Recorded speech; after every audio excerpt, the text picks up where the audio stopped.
Բարևձեզ սիրելի դեպորտներս, Սաբել Եսայան և քույրը Մատիլդ դպրոցը սկսած էին և առաջին օրը մտան և իրենց տեղերը նստան։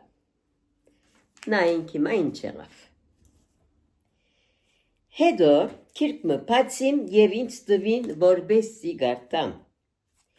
Ես արդեն շատ սահուն կգարտայի, վերցուցի ընթերցանության քիրկը և սկսա ցայնս ձգել և գարտալ, ինչպես սորված էին Ղարաբետ աղայի մեթոդով։ Հարկ եղած վանգին վրա շեշտ կտնեի, վանգը գերգարացկեի և ցերկովս գրասեղանին զարնելով կնշանակեի երկարացկման չափը։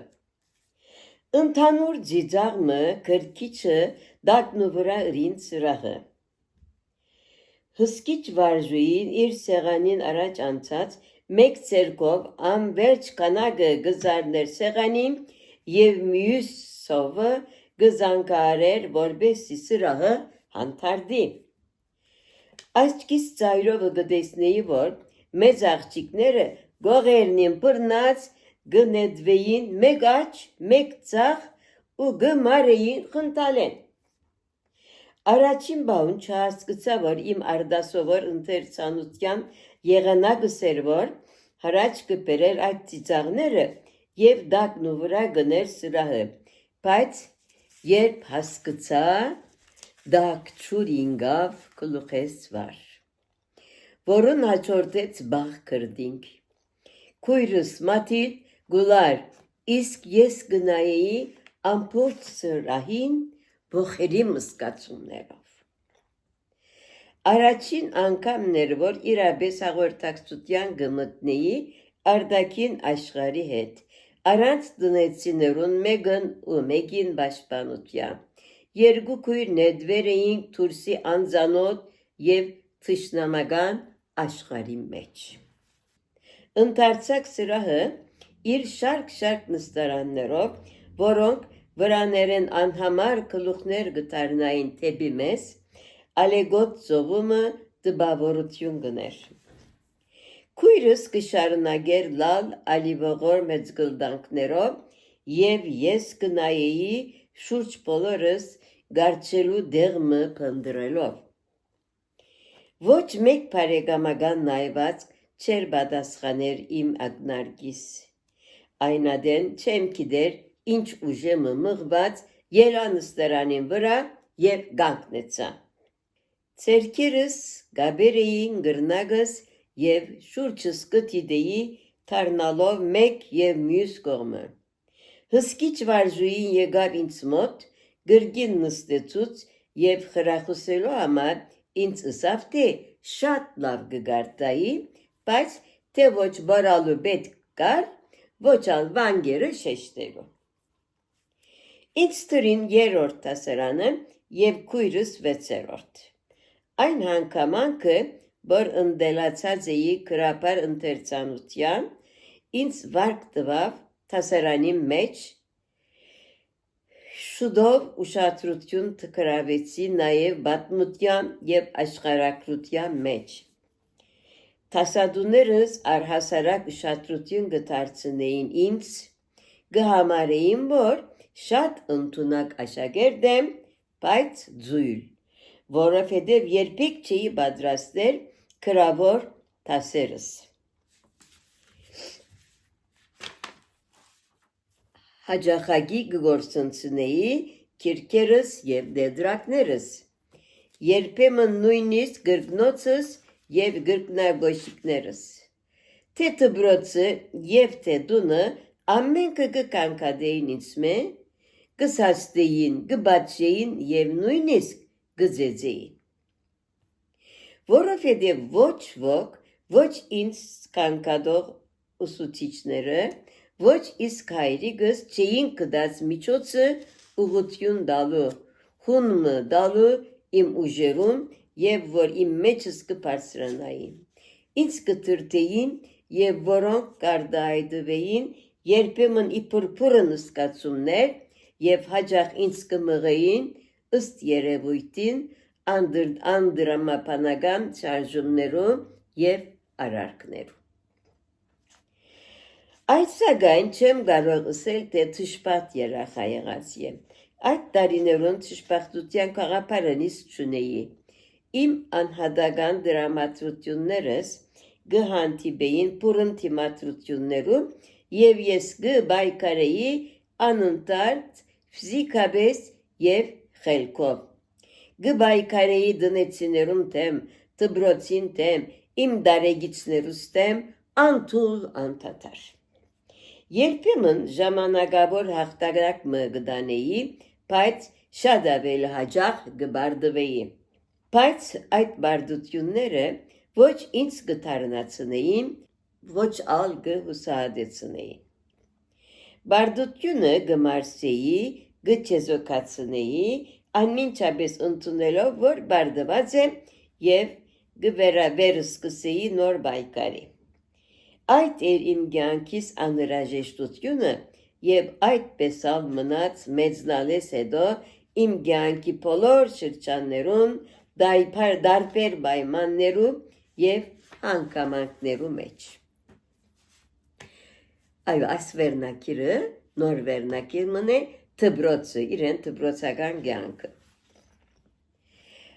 Այն ժամանակ 1888-ը Üsküdarի Սուրբ Խաչ վարժարանը վերագազմության շրջանի մեջ էր։ Վարժարանն արդեն ունեցել էր անցյալի մեջ փայլուն դարիներ։ Օրիորդ Զաբել Խանջյան հետակային հրճակ ստացած բանաստեղծուհի Սիբիլ անունով հաջախած էր շրջանավարտ եղած էր Սուրբ Խաչ վարժարանեն։ Վահրամ Թորքոմյան և եղբայրը այդ դպրոցը ավարտել հետո գրծեր էին հետևել համալսարանական ուսմունքի։ Ամենուն կարծիքը այն էր, որ դպրոցը ամեն տվյալ ուներ գրգին բարձրանալու երկրորդական վարժարանի աստիճանին և պատրաստելու երիտասարդ սերունդը կյանքի նոր պահանջները դիմավորելու հաջողությամբ։ Հետզհետե հասարակության այն խավը, որ կստանձներ տաղային գործերու ղեկավարությունը, կդառնար գիտագից իր թերին։ Նոր հարստացող արևտրականներ,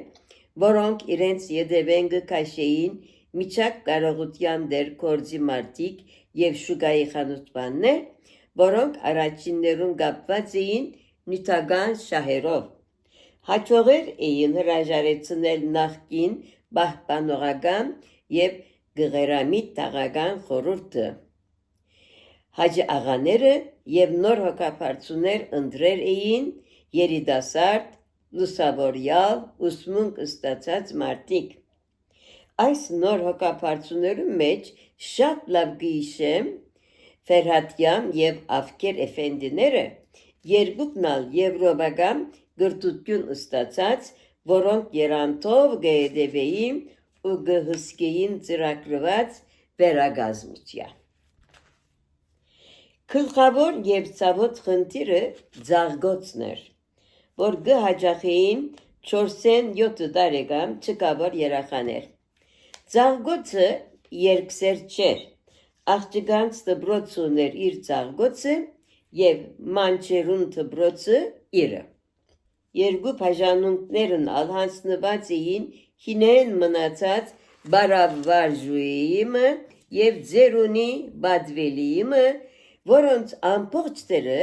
կգայանար մանուկները լուրջ և անշարժ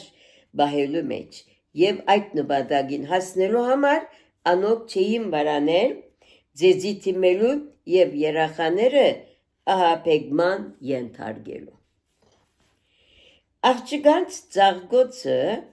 կգրավեր մեր դպրոցի առաջին հարկին մեծ սրահը։ Քեշ խնամված և վատ սնած երեխաներու հատուկ կարշողությունը կտիրապետեր մթնոլորտին։ Բազմաթիվ երեխաներ կքնանային իրենց գլուխը դրած գրասեղաններուն վրա։ Այնտեղ գրել կարդալ կսորվեցնեին փոքրերուն գրեթե Կարապետ աղայի մեթոդներով։ Ավանդական այդ բանարանի վրա, որուն առաջին էջին վրա սև խաչ մը կար, դագը կրված խաչ օգնիա ինձ։ Շնորհիվ այն բանին, որ ես գրեթե մինագը սորված եմ գարտալ, այդ զզվելի այդ պենարանը ինձ չդանչած, բայց գիտեմ, որ ան մղծավան չէր այն ժամանակին երախաներում։ Ինչքան դակ արդյունք թափված է անոր էջերուն վրա, ինչքան մանկական շրթունքներ հեգեգերով հեկացիեն անոր վանգերը փե, այպ, պա, պե, է, պե։ Իմ ընկերուհիներես մեկը ինձի ըսած էր, որ մեսրոպյան դարերը այդ քարշահոտ ծաղկոցի մեջ արդյունքի մշուշիմը ետևեն իրեն գերևային, ինչպես զզվելի անասնիկներ և իր խորշանքը այնքան մեծ էր, որ քիշերը երազը գտեսներ։ Ցուրդեն ջաթրդած անարյունութենե գապտացած մանկական մատներուն վրա բարավ և նեղսիրտ վարժուին քանակը կիչնար անխնա և փոխանակ երկի և ուրախ շխորի երախայի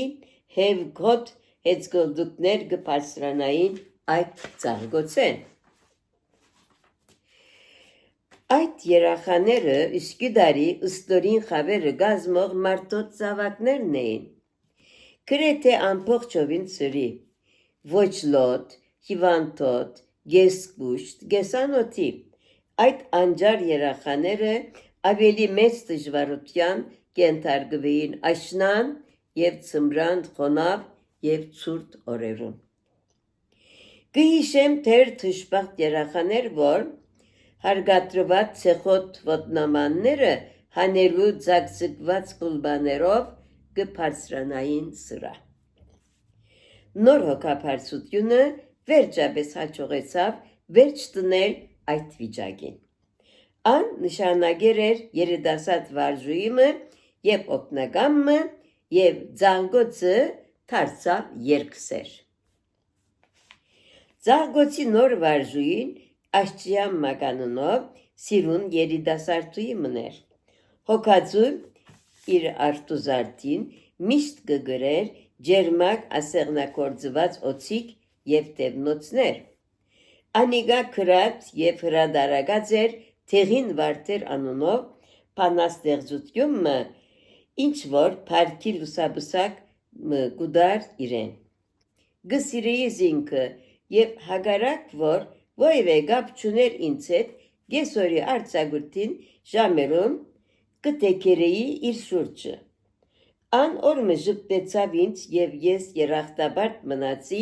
այն ժպիտին։ Անիգա մեղմ ու քաղցր բնավորություն ուներ և հաճախ մադիդը կհաներ և փամը կգրեր տետրակի մեջ, հետո երազուն նայվածքը կհարեր անորոշ գետիմը։ Անշուշտ նոր բանաստեղծություններ կգրեր, բայց չեմ կարծեր, որ Թեղին Վարդերեն ետք ոևէ բան հրադարագած ըլլա։ Այո, սիրելի հետևորդներս, այսօրվան բաժնոս վերջացուցի,